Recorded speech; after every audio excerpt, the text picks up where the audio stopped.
Welcome to the Emo Social Club podcast, broadcasting to you live from emosocialclub.tv. I am Brian. And I'm Lizzie, and we're here with kind of like our first interview of the new year, Chris Russo from Highwind. Hello. Hello, everyone. Welcome. We're happy to have you here. Thank you for having me. I appreciate it greatly.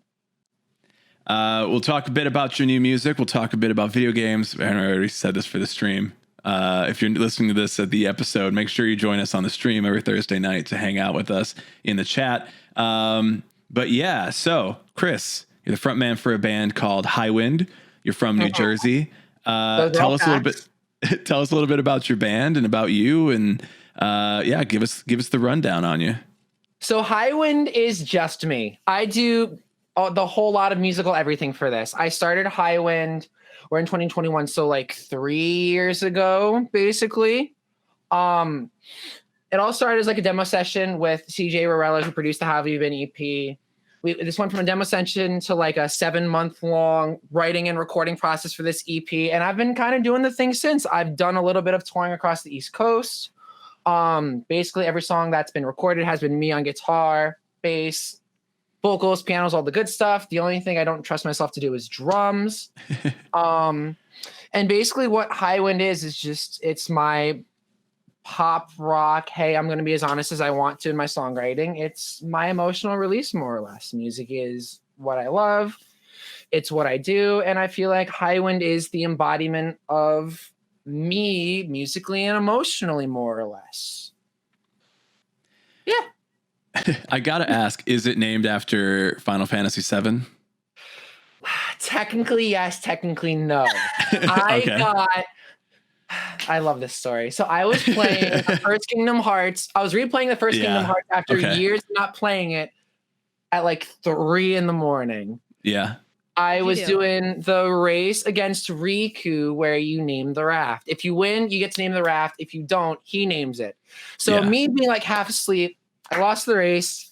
You see a little text bubble pop up. We're naming the raft Highwind. I dropped my controller, jumped out of my chair, and screamed, "That's the name. That's it. I'm calling this project Highwind. It's settled. Nothing's changing it." I did some research to make sure the name wasn't taken, and I found out that the name was taken by a bunch of defunct Final Fantasy cover bands. So since the bands don't exist anymore, I think it's fair game to say that I can have the name. And no one sued me yet, so I think it's fair to say that I can use the name. Yeah. So Highwind has been like the little nod to my childhood / nod to the things I play to this day. Because I'm totally not replaying through Kingdom Hearts 2 Final Mix, not at all. No. I get it. Look, we talked about this last week on a stream, but like Kingdom Hearts 3 came out, and like I grew up and like I was super stoked because I was such a huge Final Fantasy fan, and then here they're combining it with a bunch of Disney movies, and that Nightmare Before Christmas is one of those. I was like, fuck yeah, let's get in here, let's do this. And I loved Kingdom Hearts 1, I loved Kingdom Hearts 2, and so I was so fucking stoked for Kingdom Hearts 3, and I jump in and Donald Duck starts talking, and I go, uh-oh, and then I was like, oh wait, did I ever like Kingdom Hearts? And so I went back and I got the whole like Kingdom Hearts 1, Kingdom Hearts 2, the whole like kit and caboodle with the heart collection. Yeah. So I did a bit of that, and then I was like, oh wait, do I hate this game series? And it's definitely not that I hate it. It's just like, whoa, what was my nostalgia? And so it's still like kind of going back through that, because like I think I was in Kingdom Hearts 1 playing like the Tarzan level, and I was so you're having that moment that everyone has when they go back and play Kingdom Hearts. They're like, wait, what did I like about this series? Yeah. Because then you go in and you play it, and you're reading the dialogue and you're going along with the story, and you're like, what is going on? And I kind of still question it to this day, because if you look like all the different side games, the story gets so screwed up in a bunch of different places to where it really doesn't make sense unless you're really following along. So it's definitely one of those games where your nostalgia kicks in from when you were playing it when you were like however old you were in 2002, 3 when the game came out, and then you're like, how old was I? Wait, what did I get myself into? Yeah. There was a part of me that definitely thought the first time I played it, I get this. I understand what's going on here. Yeah, absolutely. And then finally, like, I think it was the DS game or not DS, but like the Game Boy Advance game or whatever it was that came out after that. That then like I was just like, okay, I'm buying everything Kingdom Hearts. This game series is sick. I'm doing it, and I'm like, who are these anime boys? Who are these? Who are these people? Organization 13. Organization 13 was so convoluted, but like all the characters were cool and looked cool and acted cool and said cool things and did cool stuff. And then there's just fucking Donald and Goofy, and I'm like, what are you doing here? It really just sounds like you have an issue with Donald Duck, is what. Oh my god! And we said this. What did this duck do to you? We talked about this, and I was doing my impression of Donald Duck where he just goes, I can't do a really good Donald Duck impression. Wait, no, not on. really. Not really. Because I was doing it with a lot of sound behind me, so it was really easy. You gotta do Donald Duck. I know, but he's just like, Sarah, the whole time. The whole game is just him healing you with Sarah. And I'm like, shut the fuck up. Like, just fucking heal me. Maybe healing you. Healing you. Throw a potion my way and keep your mouth shut. Damn. That's so good. Goofy's over there like, Donald, Sora. It's like, no, dude, stop, please. It's like, at least Goofy's more useful than Donald in that game. At least Goofy does damage, you know? Yeah. Like, at least he's in there. Helps you out. Donald just exists to yell and scream intangible garbage, you know? Yeah. I mean, that's his inherent existence in the Disney universe. Imagine him in a JRPG, though. Like, it's so obscene. It's obnoxious, but it has a little bit of nostalgic beauty to it. Mm-hmm. Just a little bit. Now I hear it, and I'm like taken back to this moment where I'm like, oh no. Heal me and shut up. Oh, that'll be me. As soon as I get home from work, that'll be me turning on Kingdom Hearts 2 again. Yeah. Because I just started the revisits in Kingdom Hearts 2, so that's going to be me. Yep. Yeah.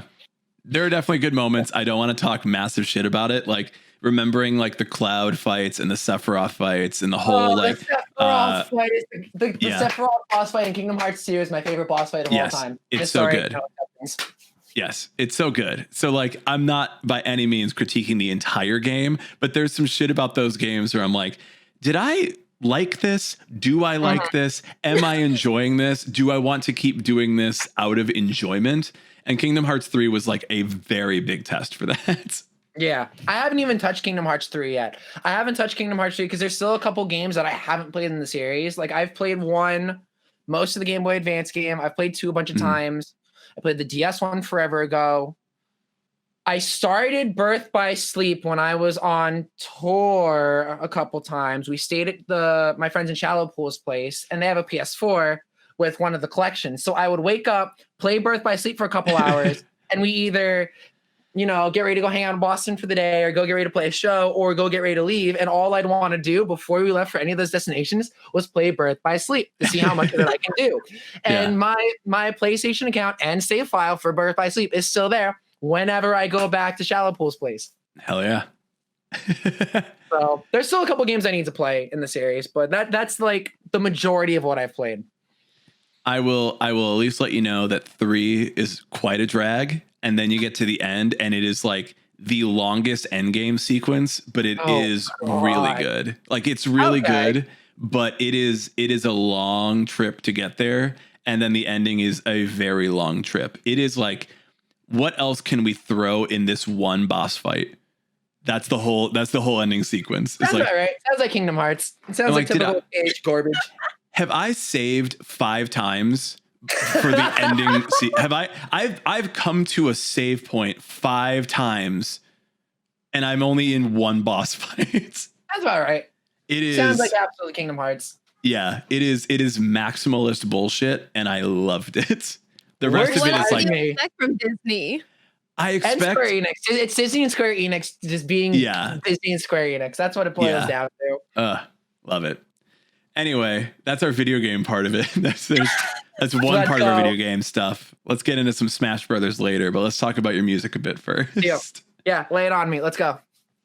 Lizzie, you can ask since that was a long talk without you talking.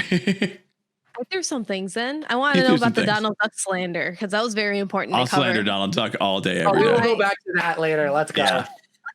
He doesn't even wear pants. The fuck is that about? That's what you're most mad about? Mickey doesn't wear a fucking shirt. I know, but you have the pants. Anyway, ask a question. We gotta move on from there. Serious musician, professional doing serious musician things. Let's go. Yeah. Get into the scene, guys. So let's talk about your newest single, 2023, because obviously it's probably going to be better than everything we've experienced this past year. Well, thank you. I appreciate having that trust in me. All right. So the cool thing about the single coming out, it drops in 3 hours. 2023 Reimagined is basically like an acoustic floaty version of the song we put out. I guess it's a year and a half ago now. We put out the original version of 2023. And the funny thing about the reimagined version is that it happened by accident, more or less. Originally, what was supposed to happen was a live session. I was supposed to go to Connor Hansen's studio, Lampshade Studios, and we were going to do a couple of songs. We were going to do an acoustic version of 2023, and we were going to do a cover. One of my friends came into contact with someone who had COVID, so she was like, hey, I have to bail. I need to make sure I'm healthy. Need to make sure my family stays safe. Don't be around me. I'm like, okay, understandable. So I went to the guy who's going to produce a session. I'm like, hey, we've been talking about doing a single. Can we do that instead this time? Because I don't have all my people to do the live session. So my friend guy who plays in Idle Wave, he was going to play guitar for the session. He ended up playing lead guitar in the single and doing some guest vocals. My friend Mia came to help out and did some backing vocals. And we put together this really cool, I guess almost lo-fi version of a song that's originally very alternative rock, very heavy hitting, very in your face and emotional at the same time. We took this very raw, very emotional hard rock song and turned it into something pretty. And honestly, it felt really good to do something more along the lines of pop music for the first time, because I listened to a lot of Now Now. I listened to a lot of the 1975. I listened to a lot of Small Talks, Haley Spivey. I listened to a lot of more softer indie pop kind of stuff. So it felt really good to encourage that side of my music, you know? I think people really like this. I'm excited for everyone to hear this for the first time. Yeah. Yeah, I think it's really interesting that I feel like a lot of people have been doing reimagined versions of some of their past songs, especially this year, where they're like, oh, I'm not doing too much, so let's try to rework it. So I always find it as like possibly like a different creative challenge for the artist, because you're thinking of it in a different way. Absolutely. And being someone who likes to challenge my songwriting a lot, it's really cool to almost reverse engineer something I've already created. Because 2023, I wrote that long before Highwind was even a thing. I wrote that while I was in an old band. That band broke up. I just had this demo lying around. I talked to CJ while I was working on the Have You Been EP, CJ being the guy who produced the Have You Been EP. I'm like, hey, can we demo this out just, for shits and giggles? We ended up, because I say we because there's someone else in Highwind at the time of the recording this. We brought it to Pete Zengerle, who produced that single. And it went from being like, this demo that was sitting in my songwriting book for years to this really heavy hitting hard rock song. And then you take it a year later and reverse engineer it into something completely different. So it's really cool to be able to do something like that. And I'm sure other artists and musicians they may tell you the same thing. They might tell you something different. I don't know. But I guarantee you a bunch of other musicians would love the challenge of taking something that they already think is cool and reworking it to try to see what else they can do with that. I think, like you're saying, reimagined versions are cool because it's challenging in a sense. Yeah, we've seen a lot of like artists who, like, we were talking about this back when it was like, oh, I don't want to play this song anymore because it has like a lyric in it or something like that. And so artists are like, we're just not going to play that song anymore. And it's like, but you can go and do whatever you want with that because it's your art, it's your creation. And so I think a lot of artists end up kind of, as we said at the time, it's like art is never finished, it's abandoned. And it's like, you can always do something else with your own art. That's a really good way to put that. Yeah. And music is especially like a place where that happens a lot, because you say, this exists and the fans already know it. So if I do another version of it, if I do something else with it, they may not know that version. So it's not like I'll be able to play it out live. It's not like I'm going to put out a music video for it. And it's like, but why? You could literally do all of that. You could do whatever you want. So I think it's interesting now that people are finding that like you can just reevaluate the art that you've created and reevaluate it in a way where you're repackaging it, doing it in a different genre, doing it in a different style, doing it with different I hate to say it, but like Falling in Reverse did like their first album Reimagine and did it like all like Tim Burton-y and shit. And I was like, no, damn that's it, a good man. example because I remember when that album was new. That's a really good example. Like I know Falling in Reverse get a lot of shit. I don't typically care for their stuff, but it's a good example because they took their first record and said, hey, to hell with it. Let's do something else with it. Yeah. You know? Yeah, and if it's like a big song too, it hits and people are like, yeah, I'll listen to the new version. Yeah, exactly. Like you never know. Art is just abandoned. I like that a lot. That's a really good way of thinking about that. That's a really cool way of thinking about that. It makes you feel real different about it, right? You're like, exactly. Wait, these are all of my babies now? Like every song I've ever written is now my child and I have to treat it and take care of it in the same way. And I can't just go, oh yeah, that song, oh yeah, I put out an album or I put out an EP and like 2 songs are like really hitting with the audience. So I'll just forget about the other 4 or whatever, you know? And it's like, no, you got to keep those 4. I wouldn't even so much say that. I think that the thing that's hard, or at least the thing I find really hard about doing Highwind and when touring is a thing about picking set lists and stuff, like people have given some kind of feedback about every song. Like if someone is a fan of your music or they support your music, they like it either for a specific something or they like the embodiment as a whole. And you kind of have to think about both sides. It's like some people want to hear everything. Some people only want to hear the popular stuff. Some people want to hear those niche little deep cuts. Yeah. Like I can think of a couple friends that always ask me to play a specific song that while it might not fit with the songs I have coming out over the rest of the year, like I got to try to figure out, well, how am I going to eventually bring these back in and, you know, play these deep cuts for the people that want to hear it? Because you know that if there's like 2 people that want to hear it, there's probably other people that want to hear it. So you always have to think about like, when it comes to your set list, like how are you going to craft it for this show? How are you going to craft it for this run? How are you going to craft it for this tour? What will this group of people that is coming to your show want to hear this time around that they don't get to hear that often? Or what should be the proper mainstays, you know? Like you always have to be thinking about what songs you have in your collection and when is the right time to bring them out. At least that's the way I look at it. Yeah. Yeah. I think that reminds me of one of my friends. They had asked me, they're kind of getting to like emo and pop punk music. They're like, why is there so many bands with just albums? Why aren't they just singles? And then when I said, oh, hey, like even popular artists that we hear on like mainstream radio have full albums, like Britney Spears has full albums, like her singles are just not just there. And he was super like shocked, honestly. He's like, but why do that? Why just not release a bunch of singles? I'm like, that's just not how things work. Just not how they do it. I mean, that's for the most part, absolutely. That's not how things work. Like a lot of people, like, especially if you're signed to big labels and that kind of deal, like the go-to is put out a record. I think the beauty of like independent artists and DIY artists is that they have the leverage to do however they want. Like, I'll be truthful. I haven't felt the need to prepare an album yet because it just feels good to go to a producer A, producer B, producer C, work on X release,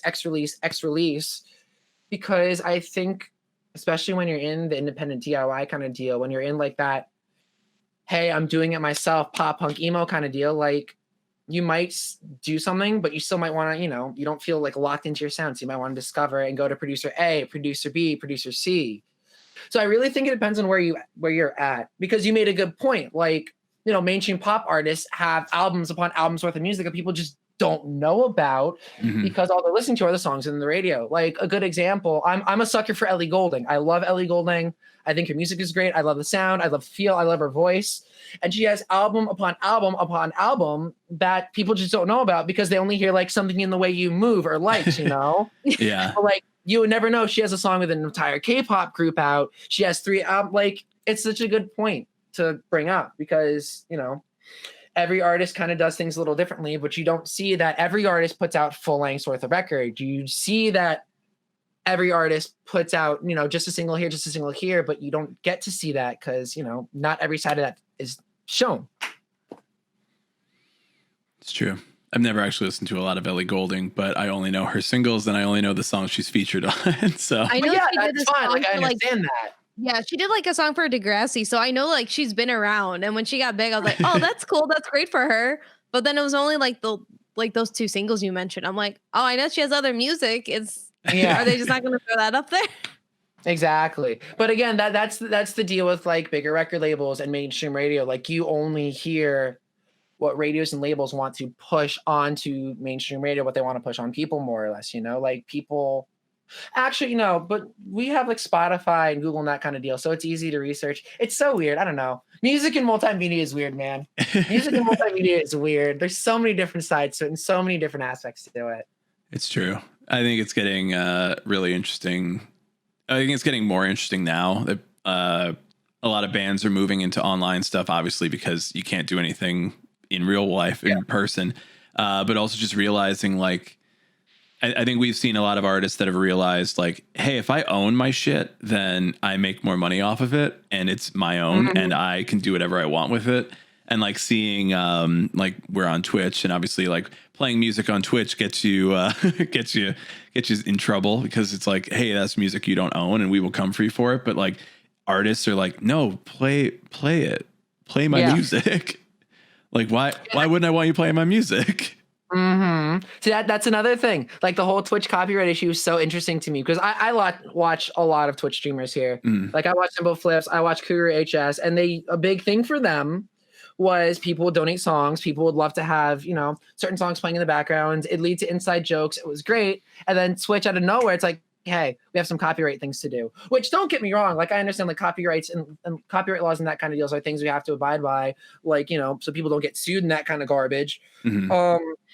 But at on the other end of the same stick, it's like, but people want their music heard. They want more outlets for their music to be heard by a new audience, and Twitch streaming is cool for that, or was cool for that.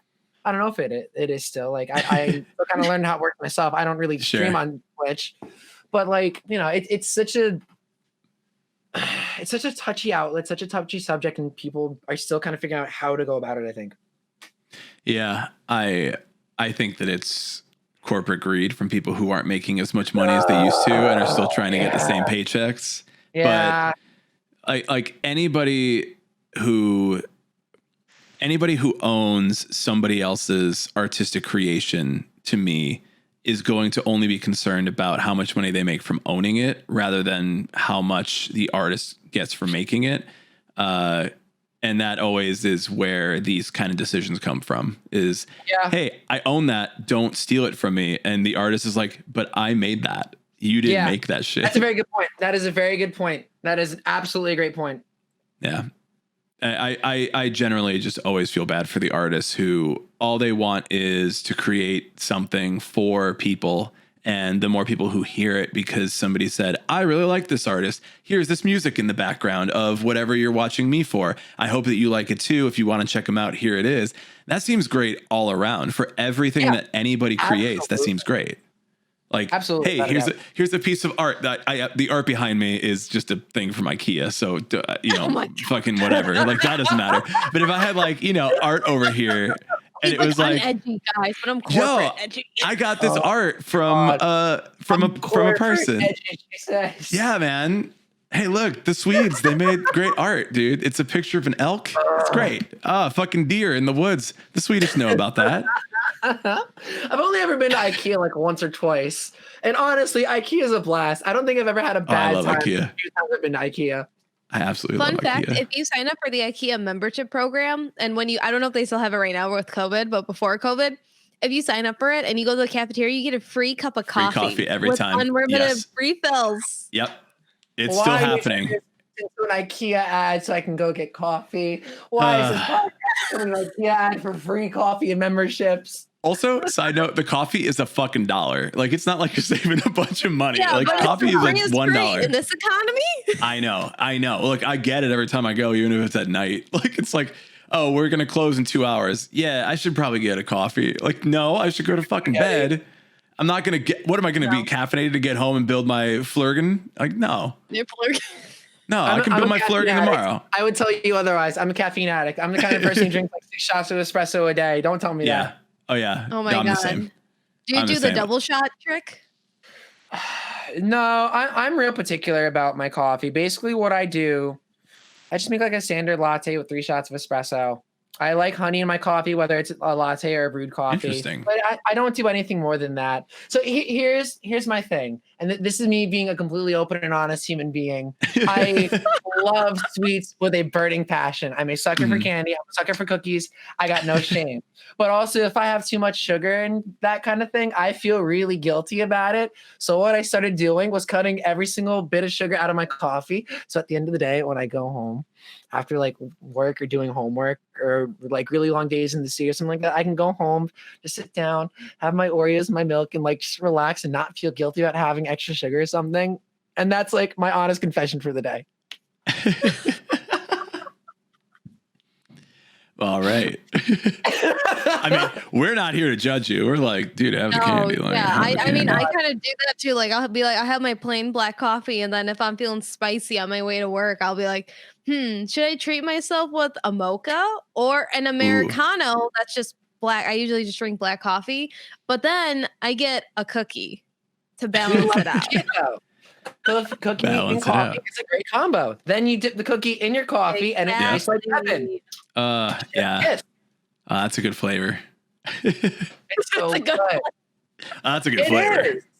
It is. He's not wrong. I also just found out how to do because I worked at Starbucks years ago, and I missed like the cold brew foam thing, and I'm like, how the fuck do you make it? And I found it on TikTok, and I'm like, I can make this at home. I told my mom, like, Mom, I know how to make the foam now. She's like, what do we need? I'm like, the blender that we got. Yeah, that's it. That's all. It's super easy. It's super easy to do at home. It's really just if you have a blender or if you have like a way to steam milk at home, more or less, you can make lattes and stuff at home. It's honestly fun. I do it at home all the time because it's me. My days off is basically my days off from work is basically like, hey, get up, make my fun cup of coffee in the morning, get whatever you need to get done, and then either do music things or do video game things and call it a day. Coffee at home is easy. It's just do you feel like doing it, you know? Yeah, it's the effort. Exactly. Back to IKEA. IKEA apparently has a milk frother, a little baby one for $2.99. Oh, they have baby milk frothers, yeah. I was gonna say, like, you could just go to if you need a milk frother, go to IKEA. So when's IKEA gonna sponsor us? Now? If you need, if you guys are doing the IKEA ads, you might as well be sponsored by IKEA. Come on, IKEA. Listen, everyone. This episode is not sponsored, but if you're in the market for a Flurgan or maybe a Borgendorf, check out IKEA. IKEA, home of the Gleben. I don't know. Oh my god! I remember when I watched Midsummer the movie. I went to IKEA because I had to get like one of those little like box things that have the slots. And I'm like walking around the garden center, and I'm like, all right, cool. And then I see the yellow triangle house, and I'm like, I'm triggered. I gotta go. Let's go. This is bad energy here, IKEA. They know. They know. I also I say this from a position of no privilege, but I also like lived in Sweden and know how to say some words in Swedish. So I'm literally like trying to find words that sound like Swedish but are not actual Swedish. Oh, well, look at you go being all fancy. Yeah, you know me, IKEA, $2.99 milk frothers and a loose knowledge of the Swedish language. That's how I live my life. That's awesome. That's so good. That's so good. We'd love to see it. It's been a while since I practiced, but I go to IKEA and then I read things off in like actual pronunciation of Swedish words, and then I'm like, oh yeah, that's just a city in Sweden. And then my girlfriend is like, hey, just keep that quiet. Like, I'm not here to judge you, but like anyone else who might hear you in this IKEA right now, likely to judge the shit out of you. Like, oh, this fucking asshole speaks Swedish. What the fuck is he doing here? It's like, I don't know, buy me a Blurgan. Get out of here. What does it matter if you speak a different language? You're all in IKEA for one reason. This is such an American thing. This is such an American thing. You know another language and everybody goes, conceited. It's like, no, I just fucking know something, man. Yeah, no. The fuck? You're right. People come for you. No, absolutely. It's like, dude, I'm allowed to know things, man. Like, what? It's one of two reactions. Either that or people like, oh, you know another language? Yeah. Say this thing for me in this language. Yeah. Like, oh my God. And it's always swears, and it's never anything nice. Yeah. My girlfriend knows 3 different languages. Her first language is Greek, her second language is English, and her third is Spanish. So when people find out she speaks in other languages, she's like, okay, fine. What do you want to hear? So no, she's a lot nicer about it than that. She's a sweetheart. She's a lot nicer about it than that. Good. I mean, I think everybody's got to do whatever they got to do with it. I'm just like, yo, relax. Like, it's cool when people know things. It's cool when people are passionate about stuff. Let them speak their passions. People learn. It's a thing. I'm going to pound on a lectern. I'm going to buy that lectern from IKEA. Oh, no. They don't sell lecterns. Ripping spaghetti. Yeah. Okay. More music questions. Let's see. Let's go. Serious musician, professionals doing serious music things. Yes. There we go. Yes. Profession. So you mentioned before we started live streaming that you're actually going to be slowly releasing more singles kind of over the next few months rather than like an EP or an LP. What kind of was like your thought process? I know we kind of covered it, but I know that there's a little bit more decision making when it comes to releasing things.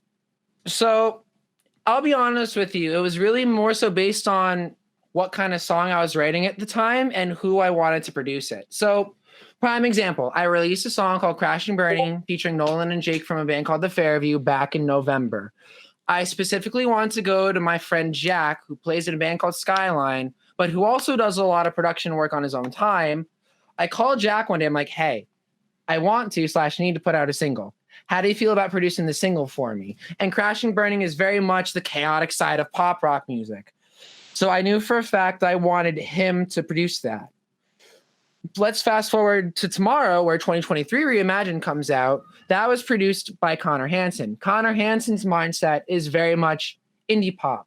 The lo-fi indie pop kind of deal, that is his thing, and he's really good at it. So I went to him with that and about 4 other songs. Let's move to October, right before Crashing Burning comes out. I spent a weekend with Adam Sachoki, the drummer of Gatherers, who's also a really, really good producer. And I had some songs that were more alternative rock, like more the crazy pop rock kind of thing. And I knew for a fact that I wanted him to produce these songs because I needed the guitars to sound a specific way. I needed the drums to hit a specific way. The vocals need to hit a specific way. And I knew he could do that. So the reason these songs are all coming out at separate times is because, much like my brain and the way I think about music, it's very much wasn't a cohesive effort. It was every song was given its specific spotlight and needed a producer to highlight that specific spotlight or that specific sound or feel of the song. So it felt so much more right to release each song or set of songs separately as opposed to putting it in one EP that doesn't sound like a collective effort, or one full album that doesn't sound like a collective effort, you know? Like each song has its own meaning. Each song has its own feel. Each group of songs was written at a specific time. Why put them all together and not highlight what the songs mean to me as a musician or what the songs feel like or sound like in an album when I could just, give each song their time of day, let people enjoy each release for what it is, and then at a later point in time, when things feel a little more cohesive, go to one person, record an album, record an EP, and let that thing be its own thing, That's awesome. Yeah. It's thank you. Because everybody, when you talk about like a big album or a big release or something like that, it's always like this band or this artist went in with this producer, they wrote these songs together, they put this thing out.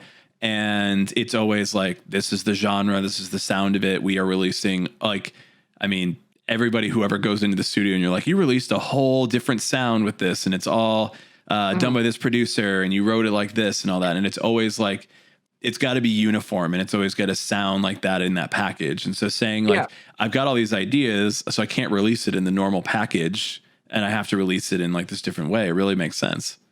Yeah. And on top of it, I'm a guy that's influenced by a lot of different sounds. Like As It Is are my favorite band of all time, but I worship the 1975 self-titled record, but I'm also a huge fan of Counterparts.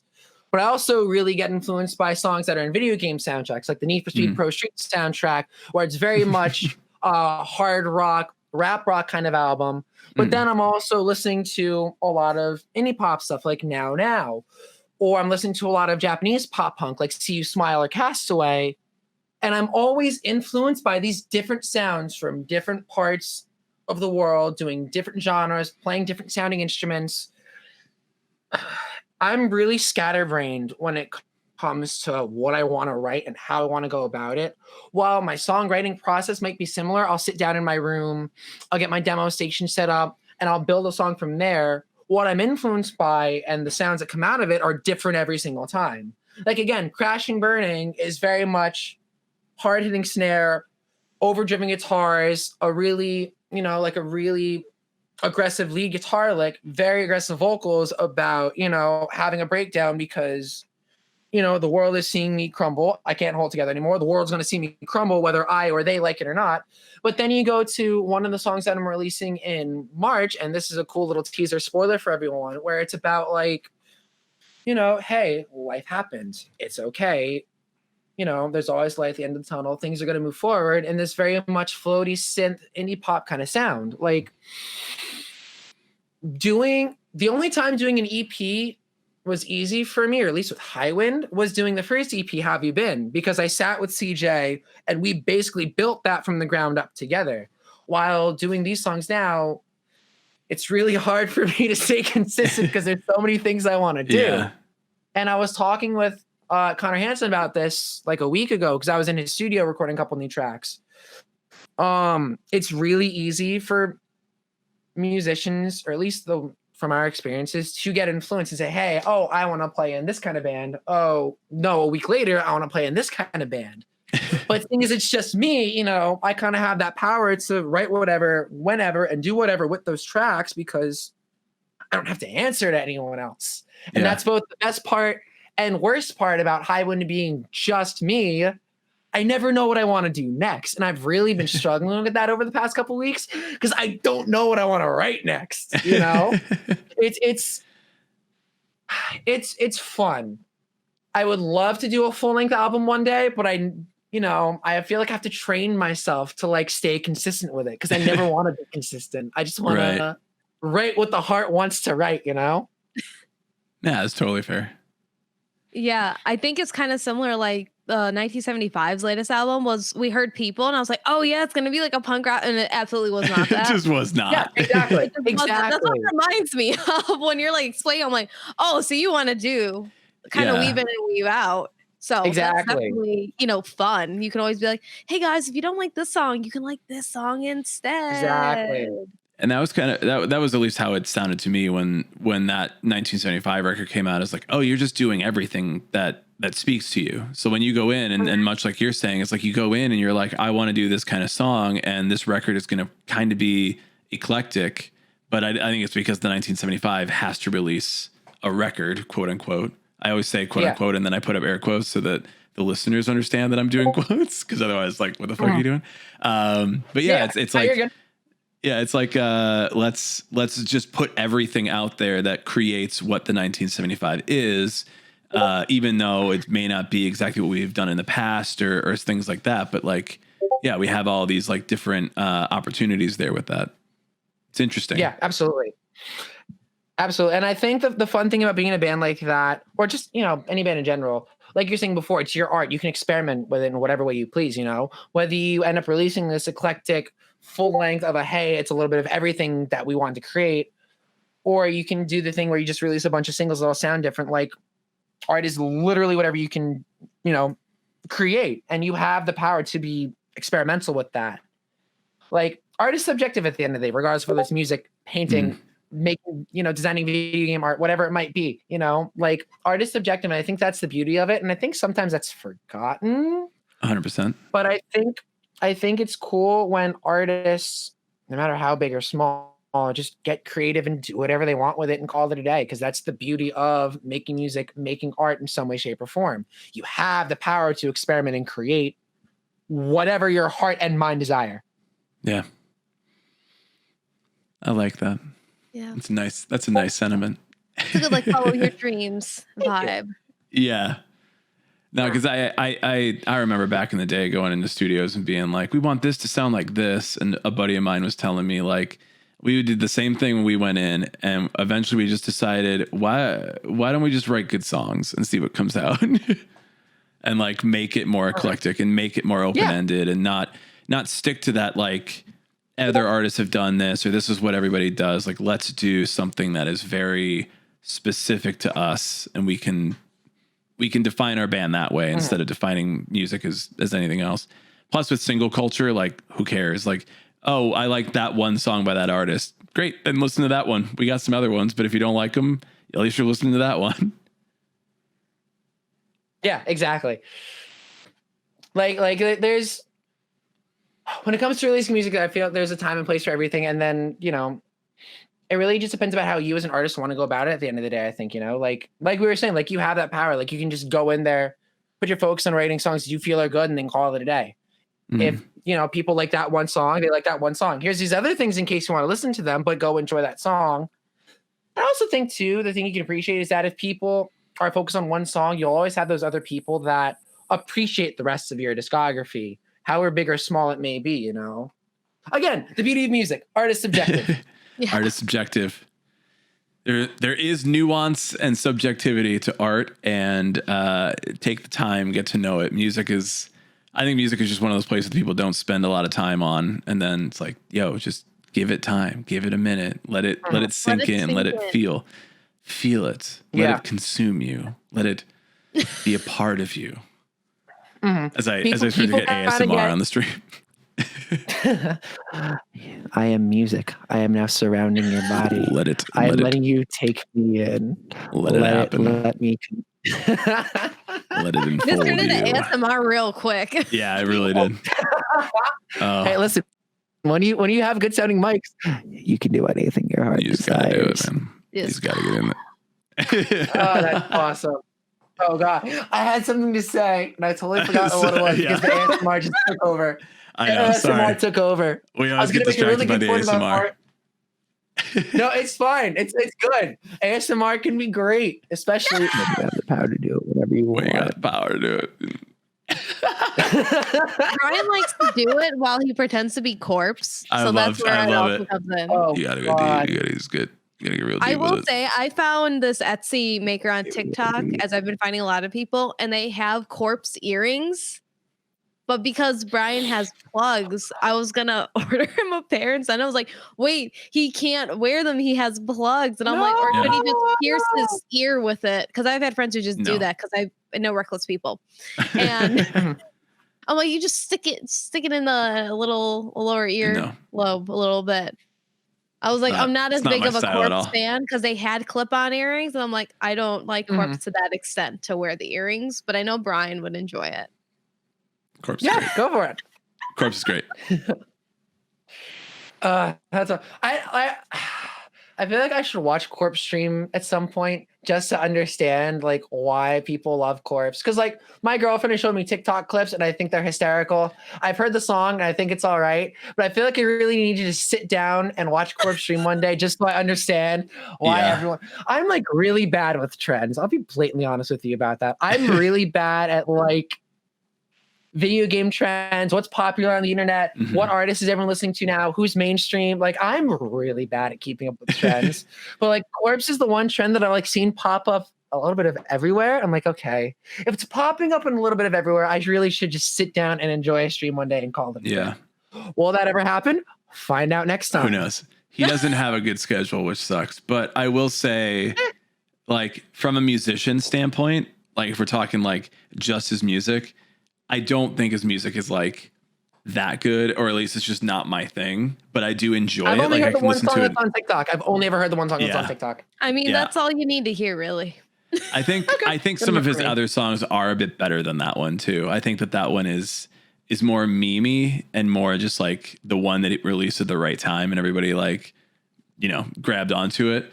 I think that him being a musician, building a career off of something completely different and just making music kind of like behind the scenes or for himself and like taking his time with releases and just kind of putting stuff out when it felt right for him. Writing just a ton, being a complete shut in and just like writing a ton, doing a bunch of genres too. Cause he released a lo-fi song too. And it was like, oh, we really like this one. And he's like, I'm just going to release it on YouTube. I'm not going to put this on Spotify. And I bet that it'll blow everybody's like Spotify listens out of the water. And like record labels were like, yeah, you shouldn't do that. Like he was talking to a bunch of them. They're all like, you're popular. We want to sign you. He's like, no. He's like, I'm going to put out this lo-fi song. And they're like, oh, well, don't put it on YouTube. Nobody will hear it. He's like, all right, fuck you. Put it up. It's like, eventually it's like the artist has all the power. If the artist is doing the work to like benefit themselves, like putting out enough content and putting out enough stuff and like showing themselves to be the person that everybody likes, that it doesn't really matter what you do with your music. People like you as the artist. And him just shutting down record labels and saying like, yo, fuck you, I can do whatever I want, is like such a fucking power move. Yeah, especially because nobody knows who he is. So it's like, do whatever you want, man. Exactly. Yeah. Literally, like you have the power to do whatever at that point. Like if you are, you have a massive following, you're able to do whatever you want with the music. You can literally, raise the finger to labels and do whatever you want and still make a killing off of it. Yep. Like you have that power to say, hey, this is my music. I'm going to do what I want with it. End of story. And you're going to like it, Yeah. And now all these artists like want to play, Among Us with him and all the other like big streamers, and so they want to join the game. So we played with like Logic and Lil Nas X, and then Halsey was tweeting at him like, "Hey, I want to learn how to play this game." And it's like, dude, I remember that. I remember when that happened.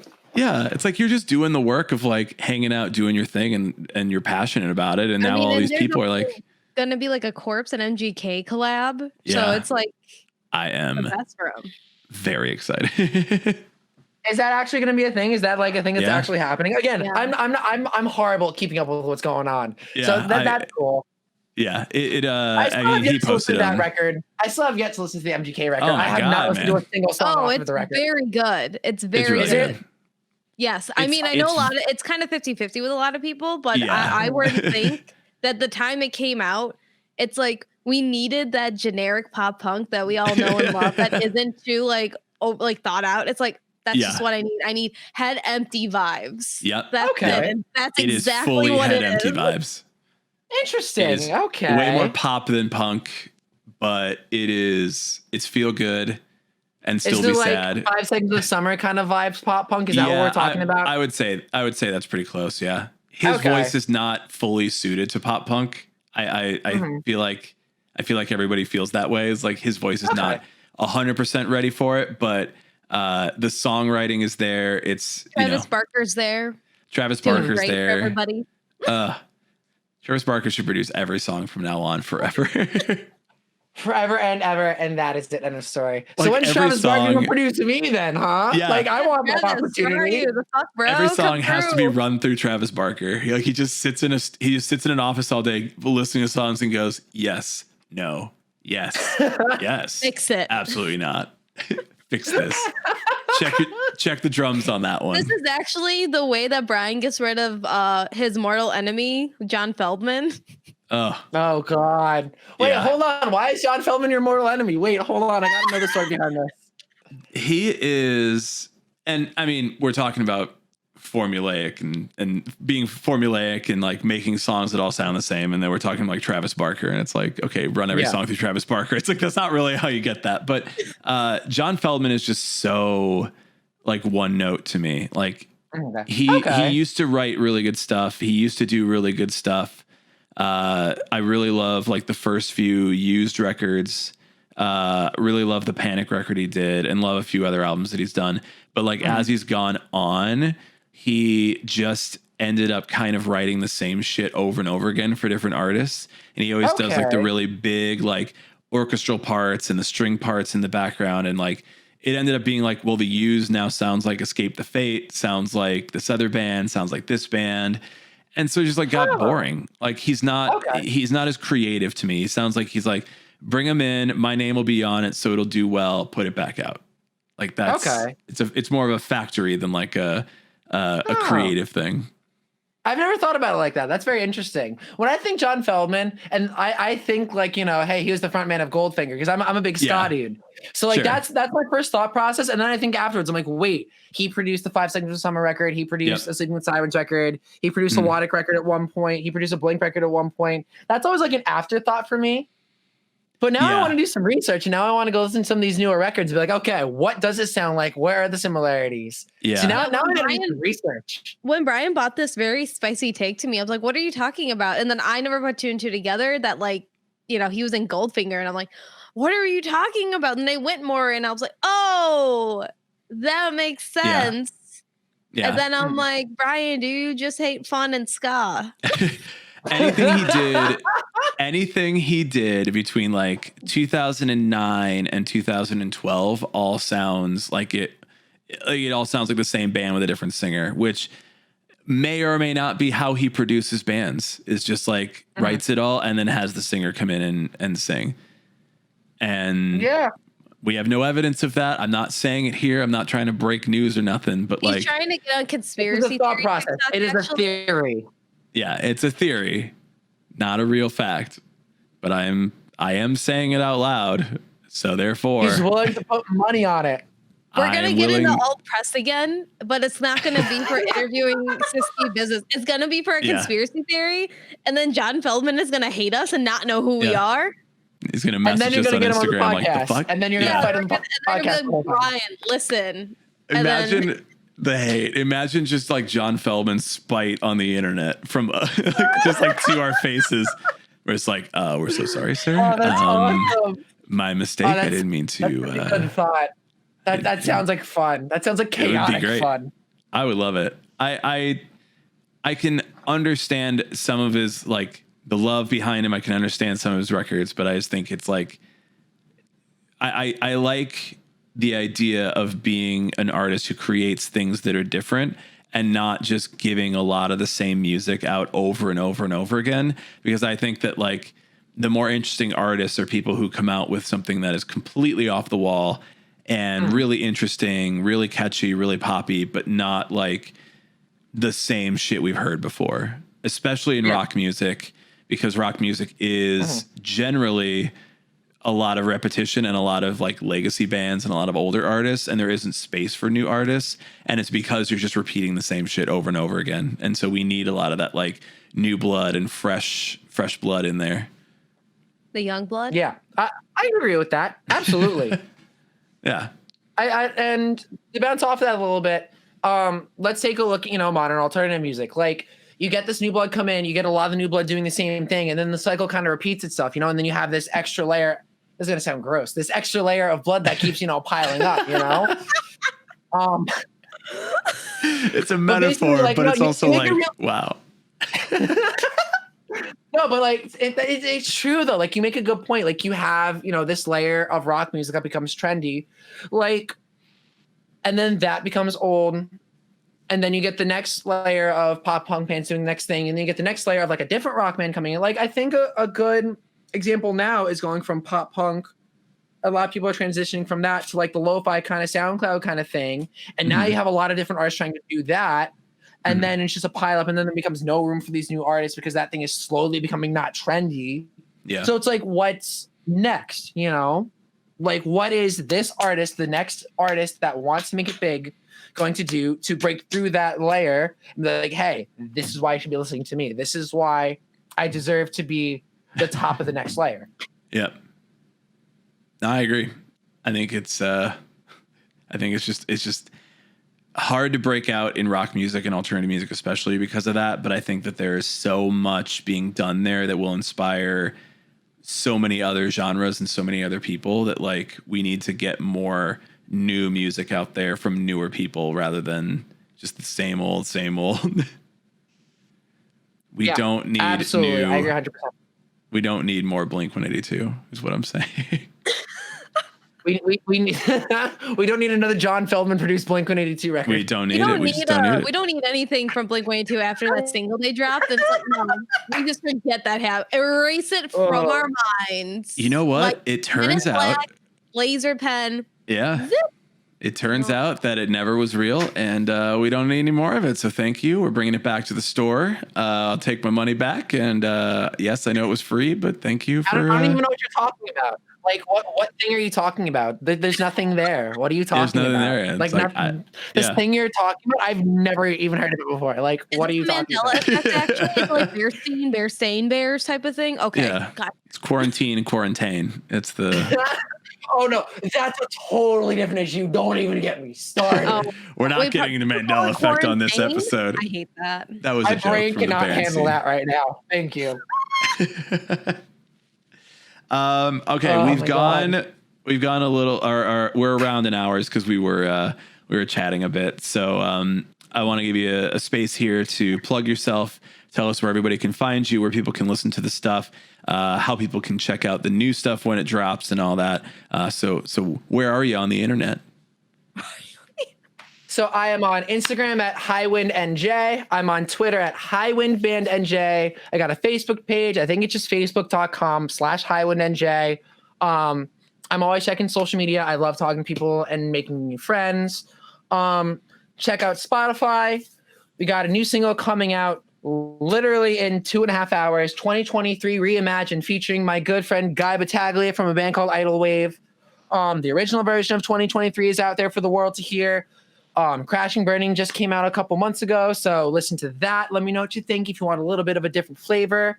And like we were talking about earlier on in the podcast, there's a lot of new music coming out between tomorrow and I believe it's July, September, somewhere along that line. So stay tuned. There's a lot of cool stuff coming, lots of different colors and sounds and feelings, and I'm very excited for all to hear it. That's a full sensory experience. The wind here. Yeah. That's the plan. The plan is that you are the musical equivalent of Pocahontas. Just minus Donald Duck. More or less. Although, no, I can't take that. Pocahontas is too good. I can't take that. Pocahontas is too good. I don't think that movie was represented in Kingdom Hearts. To bring it and back also, to the beginning. thank you for having me on this podcast. I love doing these things. Absolutely. Of course. Yeah. We love having new people on. I love doing podcasts. Plus, these are just fun, like podcasts are cool to me. I like, just opening up conversations, seeing where they lead to at the end of the day. And podcasts are a cool place to do that. So seriously, thank you very much for having me and letting me have my space to talk. It means the world to me. Yeah, of course. Yeah, of course, dude. Well, yeah, I guess we can close up the recording there and we'll continue talking over on Twitch with our friends hanging out over there. So if you're listening to this, thank you. Thank you for checking us out. Make sure to check out Highwind on all the platforms, all the places, all the stuff. Follow to get notified when all these new singles drop. So thank you for that. And thank you, Chris, for being on tonight. Thank you for having me.